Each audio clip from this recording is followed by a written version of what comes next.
Mr. With the permission of Senator Aquino, Kasi Senator hindi lang Lacson. ginawa nila. Thank you, Mr. President. Gusto ko lamang pong itama ang misimpression that may have been created by the interpretation of the Honorable Marcoleta do sa Section 135. Sabi niya, yung supplementary application of the rules of court. Basahin ko po yung Section 135, Mr. President. If there is no rule applicable to a specific case, the presidents of the Legislative Department of the Philippines shall be resorted to. And as supplement to this, the rules contained in Jefferson's Manual, Riddick's Precedents, and Practices and Hints Precedents. Wala naman po ako nakita doon sa enumeration na rules of court. Di ba po sabi ng mga abogado, di ba yung expresso unius est exclusio alterius. What is expressly included excludes all others. So wala naman pong rules of court. Kaya gusto ko pong itama yung medyo hilaw pong interpretation ng ating Honorable Marcoleta. Maraming salamat po, Mr. President. Ayan, no? Isa lang po yun. Ikinorek ng hindi abogado si Marcoleta. Si Marcoleta nagyayabang na siya doon. Napakatagal ng abogado, parang officer of the court. Pero hindi niya alam na mali yung sinasabi niya. Kinorek siya ngayon ng retiradong general na si Ping Lacson na mali, malabo or hilaw yung kanyang argumento. Meron pang isang porso dyan pero sa masyadong mahaba yung video. Ito, i-relay ko na lang sa inyo. Yung naghamon pa si Marcoleta sa floor. Sino anyang makapagpapatunay na ang unanimous decision ng Supreme Court ay nare-reverse pa, nababago pa? Ganun ang kanyang hamon. Sa tagal na daw siyang niyang abogado at nagpa-practice, wala pa siyang natatandaan na mayroong ni-reverse o binagong desisyon ang Korte Suprema. Aba, isa na namang hindi abogado ang tumayo. Di ba? Si Risa Ontiveros, binasahan siya ng mga record at official document coming from the Supreme Court na meron palang nangyari na. Isa o dalawa, higit pa, na ni-reverse, binago ng Korte Suprema ang kailang mga ruling after na makita nilang mali. Ibig sabihin, binago yung naunang desisyon. Pero ang sinasabi ni Marcoleta ang abogado, wala daw ganong record, supalpal na naman. So, dalawang non-lawyer ang nag-lecture kay Marcoleta. At yung sinasabi ni Marcoleta, yun ang suntok sa buwan. Sabi niya, suntok sa moon. Ayun ang suntok sa buwan. Sumuntok sa hangin siya. Nagyabang na siya ang magaling, marami siyang alam, pero yung pala naman sa record, malasado, hilaw yung argumento ni Marcoleta. Ganon pa man, yun pa rin po ang kinatigan ng 18, kaya nga 19 sila ng mga senador. Alam nyo yung archive, tsaka dismissal, parehas lang yun. Galit siya sa Kongreso, binanatan niya ang Kongreso dahil in-archive yung 3 complaint laban kay Sara Duterte. Bakit daw in-archive yun?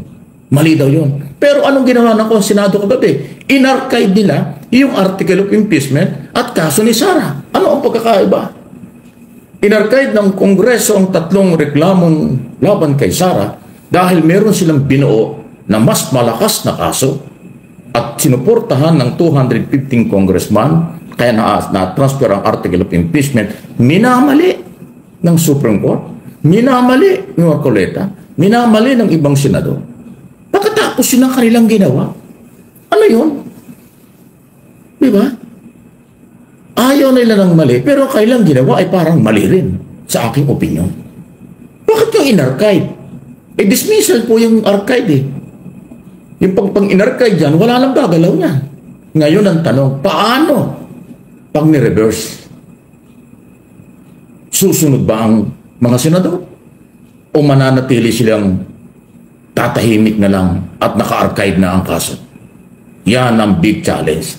Samantala mga kaibigan, kung kanilang hinintay ang final decision after ng motion for consideration, wala nang pagtatalunan. Pag sinabi ng Supreme Court, unconstitutional talaga. Kahit na merong MR, ito ang final decision, unconstitutional. Di tapos tayo lahat. Mananahimik tayo. Igagalang natin ang Supreme Court. Sila ang the higher court of the land. Pero dito sa unang ruling, hindi ito final. Katunayan, nag-file na ng motion for reconsideration ng Kongreso. Nag-file din ng motion for reconsideration at petition yung ibang mga organization. At hindi lang yun. Nung matanggap ng Supreme Court ang MR, motion for reconsideration, pinasasagot kaagad. Inutusan ang abogado at si Sara Duterte, magkomento kayo, sagutin nyo itong MR ng Kongreso. Ano nga ibig sabihin? Malinaw na yung unang desisyon ng Supreme Court hindi final. Kasi in-entertain yung MR at pinasasagot yung akusado. So, continuous process pa. Eh bakit pinatay ng Senado? Bakit inarchive ng Senado? Diba? So, sila yung nagmamadali. Yung article of impeachment, mga kaibigan, ay natanggap nila ng February 6. 6 na buwan na ang nakakalipas mula noong August 5, 2 days ago. Wala silang ginawa. Diba? Tapos ngayon, merong unfinished business sa Supreme Court, initial na ruling, hindi naman final, kaagad-agad nila inarchive, pinatay yung kaso. Nagmadali silang patayin ang kaso dahil merong Supreme Court ruling na hindi pa naman final.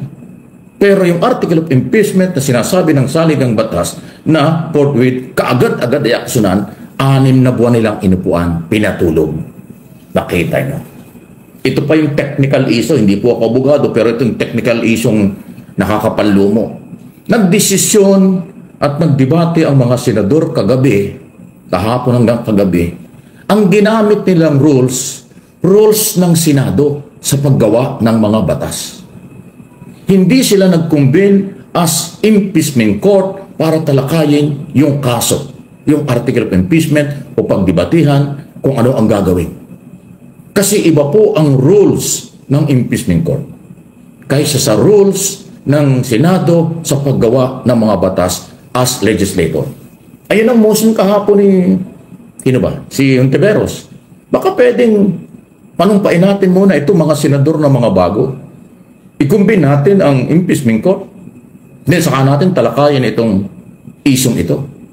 Para yung rules ng impeachment court ang ating gamitin. Ay, hindi pumayag si Escudero. Hindi pumayag ang majority. Ang ginamit nilang rules ay yung regular rules ng mga senador. O di ba technical yun? Tapos inarchive na, pinatay na yung kaso. Wow! Mga kaibigan, hindi ko kayo ginagalit. Sinasabi ko lang ho yung totoo dahil ako'y nakinig from 3 o'clock hanggang 9:30 kagabi. Walang spot yan, walang ano. Kumakain ako sa harap ng television at nang-monitor ako. Dahil inaral kong lahat ang kanilang mga galaw. Malinaw sa aking opinyon, pinulitika, teknikal, at higit sa lahat, natakot sila sa initial ruling ng Supreme Court. Hindi man lang nahintay ang final decision. Ilang beses umapila si Pangilinan, Aquino, si Soto, okay? Na pwede ba hintayin lang natin? Ilang araw na lang naman yan eh. Pinatulog nga ninyo ng 6 na buwan ang article of impeachment. Ano ba naman yung ilang araw? Total na ipile na yung motion for consideration. Hinihingan na ng komento ng Supreme Court si Sara at yung kanyang abogado. So ilang araw na lang yan sigurado maglalabas. Inuulit ko, pag lumabas ang final decision at sinabing unconstitutional, di wala na pag-usapan, tapos na talaga. Next year na. Eh paano pag sinabi at ni-reverse nila na mayroon ng record ang Korte Suprema na nagre-reverse sila kapag nakita nilang may pagkukulang, may pagmakamali. Kasi alam ng mga maestrado ng Supreme Court, sila ay tao lang. Ang tao'y nagkakamali. Ang batas nga nagkakamali rin kung paano ginawa eh. Dahil tao ang gumawa. Ang batas nagkakamali, ang tao ay nagkakamali. Kaya dapat mayroong malawak na consideration dyan at pangunawa. Pero yung patayin nyo ang isang kaso nang hindi naman final ang desisyon ng Supreme Court, ang pinatay nyo ay katotohanan at katarungan. Ngayon, yung pangalawang topic natin, korupsyon at pang-aabuso sa bayan, paano pipigilin? Abay, pagka ganito ang nangyayari, hindi na mapipigilan niya. Kasi ito na yung magiging president kung ito yung ito yung ginawa ng mga senador. Wala nang impeachment. Sino pa magpapail ng impeachment sa mga impeachable official? Masyado nilang pinupolitika at tineteknikal. Di ba? Hindi nila binibigyan ng pagkakataon ang karapatan ng taong bayang may-ari ng pera, may-ari ng gobyerno, na magkaroon ng katotohanan, malaman ng katotohanan at katarungan sa pera, korupsyon, pagmumura, pagtangka sa pagpatay ng Pangulo, First Lady at Speaker of the House. Ganon pong katindi ang kaso. Hindi po chismis yan. Sabi nga ni Sarah, hindi ako nagbibiro. May inutusan na ako na pag nawala ako, patayin si Marcos, patayin si Lisa, patayin si Romualdez. PI kayong lahat. Kasama tayo doon. Minura tayo. Pinagmumura tayo. Ipapapatay ang Pangulo. Mayroong korupsyon sa Department of Education. May korupsyon at pagdududa sa Confidential at Intelligence Fund. Tapos ngayon, i-archive ang kaso, i-dismiss ang kaso dahil sa initial ruling, hindi pa final, ng Korte Suprema. Nasaan ang katarungan? Mga kaibigan. Diba? Hindi po ako nagagalit, pero diniding ko lang kasi tao ako. Pilipino ako. Nagmamahal tayo sa ating bansa. Eh kung ang mga politiko ganito ang ginagawa, saan tayo pupulutin mga kaibigan? Ay mayroong abusado sa ating lipunan at magpapatuloy ang pang-aabuso kasi kinakampihan, tineteknikal. Inulit ko, kinukwestiyon nyo yung maling ginawa ng Kongreso. Eh yung bang ginawa ng Senado, tama ba yun? Sa kanilang piling, kanilang paniniwala, at kanilang opinion, tama yung ginawa. Pero sa tingin ko, mali rin. Kasi hindi pa nga final ang desisyon. Ang isang mali, paulit-ulit si Marcoleta kahapon, para sa ramplaka eh. Ang mali, hindi pwedeng gawing tama. Ang mali ay mali. O mali nga ang Kongreso, sabi nyo eh. Ibig sabihin, kayo lang ang tama. Sa aking opinion, mali din kayong mga senador. Kasi bakit nyo pinangunahan ang Korte Suprema? Napakahirap bang intindihin nun? Hindi final. Meron pang unfinished business sa isyong ito sa Supreme Court. Although may sabi siyang ipatupad kaagad yung kailang ruling. Pero tumanggap sila ng motion for consideration. O anong ibig sabihin nun? Ini-entertain pa. In-entertain pa at dapat lang yung side ng Kongreso na kanilang sinabing lumabag sa saligang batas. So ibig sabihin niya, mayroon pang lalabas na another decision. Panindigan man ang unang desisyon o hindi, eh yun dapat nating abangan. Pabalik ko yung tanong. Kung sakaling i-reverse, bawiin ng mga maestrado ng Supreme Court ang kanilang ginawa dahil nagkamali sila, ano ngayon ang kredibilidad ng Senado? Diba? Sa kailang pagmamadali.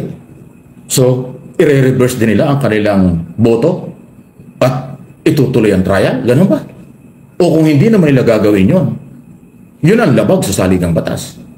At yun ang pagtutol din at labag din sa ruling ng Supreme Court. Kasi idinidiin ng 11 na senador kagabi, kanilang ginawa ito bilang respeto sa desisyon ng Supreme Court kahit na hindi final. Ay paano pag nag-final decision at ni-reverse?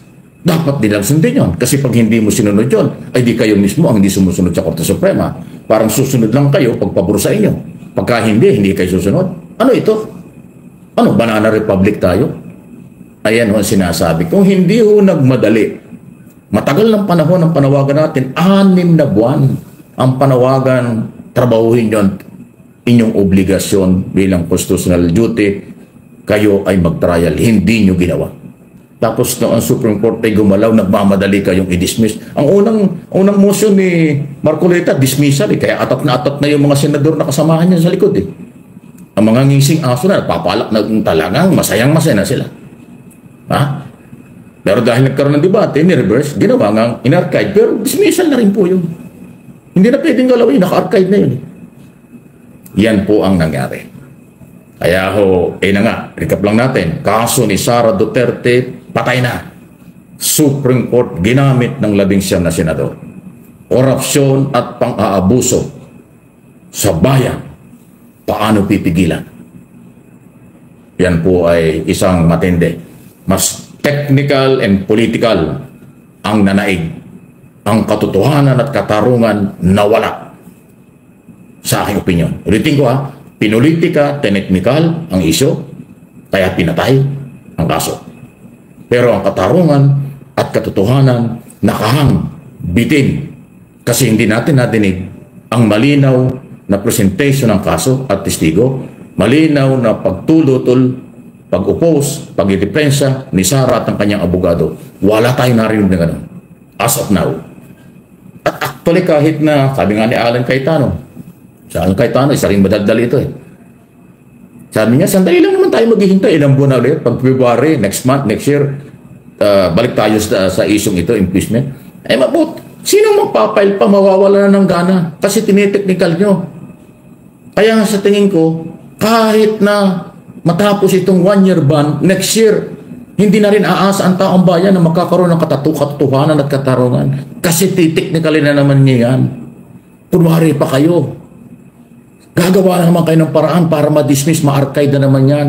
Kasi malinaw na malinaw sa sikat ng araw, kahit na wala pang araw dito sa Pilipinas ngayon, pinagtakpan si Sara Duterte. Ginamit ang Supreme Court. Yan po ay aking opinion. Ayan So ano po ang inyong paniniwala, malaya po kayo. Pero inuulit ko, sa dami po nangyari, hindi ko pwedeng italakay sa isang oras lang, isang pagkakataon. Marami tayong tatalakayin sa mga susunod na araw at oras. Mas marami pa hong issue. Mas marami pa akong ipaparating sa inyo sa aking mga opinion, interpretation at analysis dun sa nangyari kagabi at mangyayari pa. Napaka-lungkot ng sitwasyon. Nawala na ang pag-asa ng bayan. Nagkampihan na sila. Meron silang piroproteksyonan. Pero ang taong bayan ang dapat number 1 o nangungunang protektado ng batas at ng mga government official. Ang nabaliktad ngayon, ang nangyari ngayon, ang mga posibleng aabuso, posibleng umaabuso, yun ang kanilang piroproteksyonan. Yun ang protektado sa kanilang mga galaw. Wow! Lord, God, save the Philippines. God is good all the time. Alam niyo po sa nangyari na yan na ginawang pagbida-bida nitong si Marcoleta, lalo pong lalakas ang loob ng mga DDS at ng mga magnanakaw sa gobyerno na kaalyado ni Digong at ni Sara Duterte na gumawa po ng mga anomalya, magnakaw ng magnakaw dahil hanggang meron pong Marcoleta sa Senado, ay kayang-kaya po silang ipagtanggol nito sa kanilang mga gagawing pagnanakaw. Yun po ang maliwanag na maliwanag dito sa ating nakita na ito. Sa totoo lang, pinapalakpakan nga ng mga DDS si Marcoleta. Grabe ang pag-praise nila rito. Pero 'di ba ilang beses na soplak si Marcoleta nasoplak ni Senator Risa Hontiveros at ni Ping Lacson. 'Di ba? Mga hindi po abogado 'yan at hindi po kumbaga mga nag-aral ng law 'yan. Pero 'di ba, alam nila na kung ano man yung pinopoint nitong si Marcoleta ay meron silang pangontra katulad ni Senator Risa naglabas ng resibo o sinabi niya merong gantong reversal na ginawa ang Supreme Court sa kanilang unanimous decision. Tapos dito naman kay Senator Ping Lacson, patungkol naman doon sa sa yung wala sa rules, yung motion to dismiss. 'Di ba? Alam nyo, ito po ay isang pagpapakita na talagang si Digong ay dapat lamang po talaga na nadala doon sa ICC. Buti na lang talaga walang nagkaso dito sa Pilipinas kay Digong. Kasi po kung dito po nakasuhan si Digong dito sa Pilipinas at meron pong mga katulad ni Marcoleta, ni Aimee, ni Bato, ni Bongo, ni Robin Padilla na mga tuta ni Digong, sigurado ako hindi mapaparusahan si Digong, hindi po tatakbo ang kaso. At sakali mga kunwari lang na-convict si Digong dito sa ating bansa, ibabasura lang din po yan ng Supreme Court at sasabihin ng Supreme Court na mali ang desisyon ng lower court o ng Court of Appeals at sasabihin nila na inosente si Digong at walang kasalanan.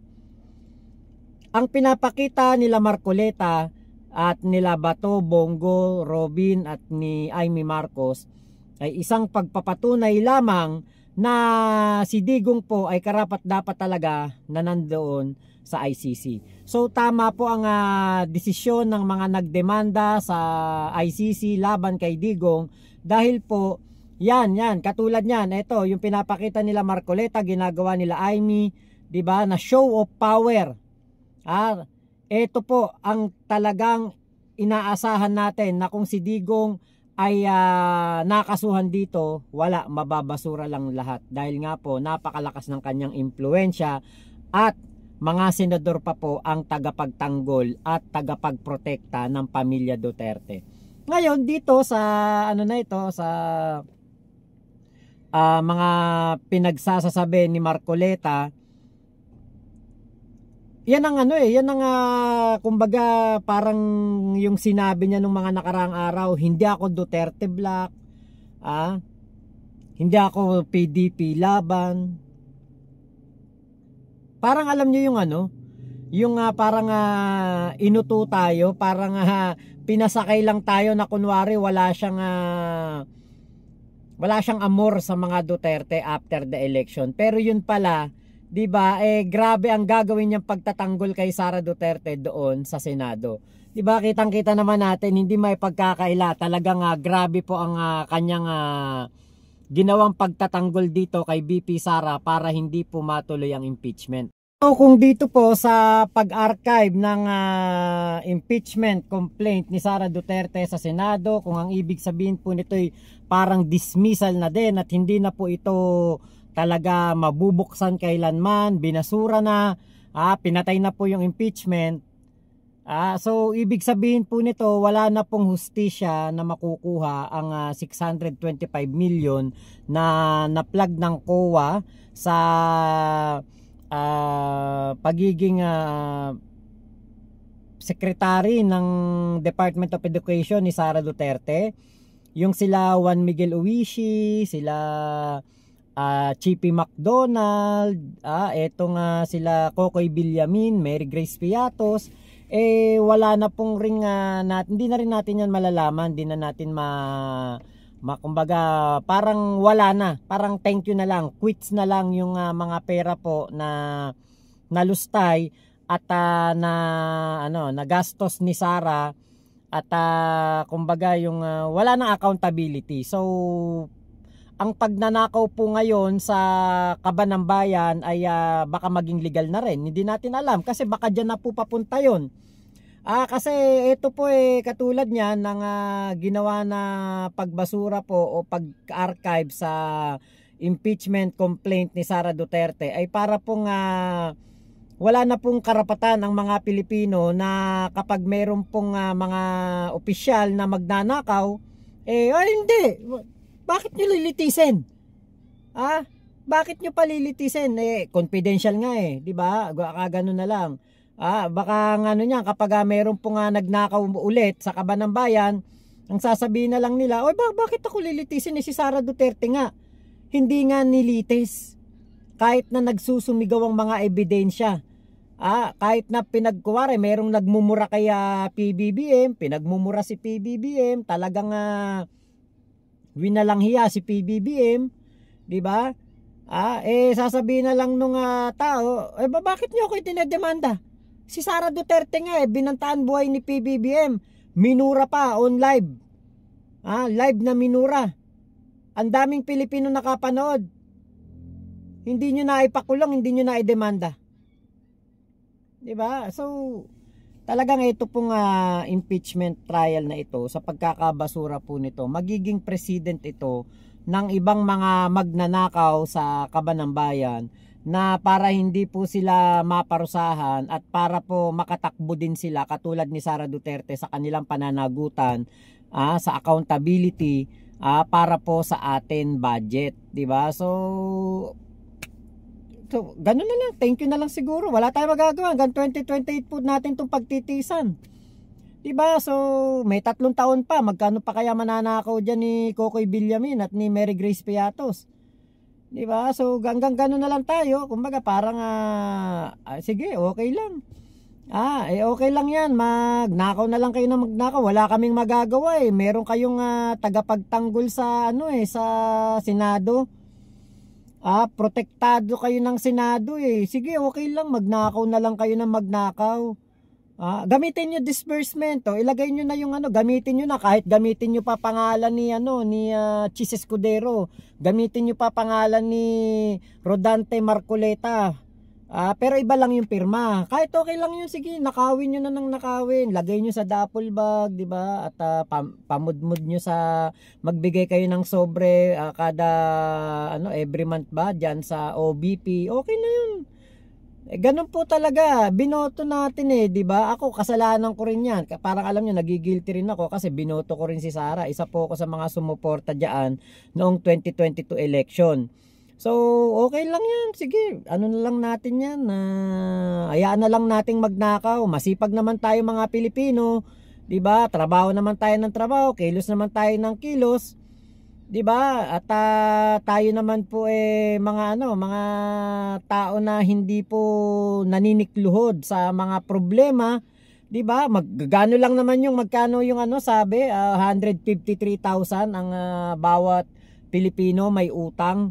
Dahil nga po sa laki na ng utang ngayon, madadagdagan pa yan. Siyempre, dahil eto nga si Sara Duterte, yung budget niya, siyempre, baka yung iba dyan galing din sa utang, di ba? Di tayo pa rin magbabayad. At tapos 2028, baka manalo pa rin niya na presidente.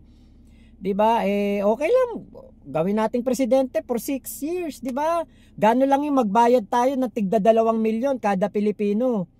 From 153,000 pa kada Pilipino, baka pag si Sara naging presidente, mangutang yan ng mangutang, kailangan ng panggasto sa tatay niya, pamasahe nila papuntang dahig, di ba? Tayo na lang din ang gumastos. Hayaan na lang nating nakawan tayo ng nakawan. Magbayad na lang po tayo ng ng ating mga tax, di ba? Dagdagan pa yung tax para mas marami pong pambayad sa utang ng Pilipinas. 'Di ba, yung mga value added tax, yung mga kung ano-anong tax, 'di ba? Kapag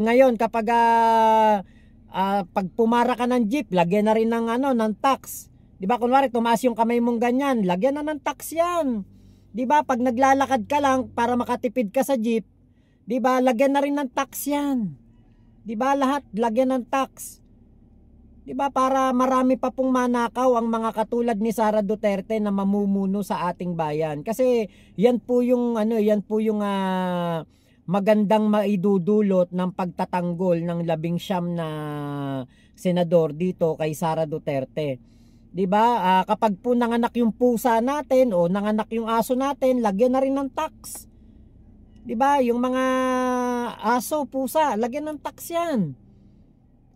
Diba? Pati daga na nasa loob ng bahay natin, kung ilan, bibilangin, isozoning, i-check kung ilan yung daga sa bahay, ilan yung pusa, ilan yung aso, itatax na rin yan. Babayad tayo ng tax. Okay lang po yun. Para po marami po silang manakaw. Diba? Okay na yun. Ganun po talaga ang magnanakaw po ngayon, ang tagapagtanggol, mga naka-Amerikana pat mga nakabarong. 'Di ba? Kaya po palakpakan po natin ang ginawa ng Senado sa kanilang napaka gandang kumbaga parang mga hero natin to. Ito ang mga bayani ng makabagong panahon, kaya lang na mga magnanakaw lang. So yun lamang po, maraming salamat Sir Mike Abe sa video po na inyong aking nareaksyonan. Naramdaman ko kayo po ay emotional din. Ako nagiging emotional din dahil nga po ngayon po nakakasama lang ng loob na ang mga magnanakaw po pinagtatanggol na ng batas, pinagtatanggol na ng mga senador, pinagtatanggol na po ng mga matataas ang pwesto sa gobyerno. Samantalang kapag meron pong isang tatay na nagnakaw ng 2 pirasong sardinas sa isang grocery store, gulpi sarado. Sarado 2 mata, talagang yung magang-maga, sarado, puro pasamo ka. Dahil po sa sobrang gulpe, 2 latang sardinas lang po ang ninakaw nung tatay dahil hindi po pinasahod ni Foreman. Hindi nakasama ang pangalan niya sa mga nakasahod. Bukod tanging siya lang ang hindi nakasahod sa mga tauhan ni Foreman. 'Di ba? So palakpakan natin ang Senado sa napakagandang ginawa nila na ito, at ito naka-record na po ito sa history natin na ang mga magnanakaw po ngayon ay talaga pong meron ng tagapagtanggol, at yan po ang Senado. Kaya sa mga magnanakaw dyan, humingi po kayo ng tulong sa Senado, pumunta po kayo doon, ipagtatanggol po kayo ng mga senador. So yun lamang po. Thank you Mama Chup Chup, love you, God bless us all Pilipinas. God first, salamat po.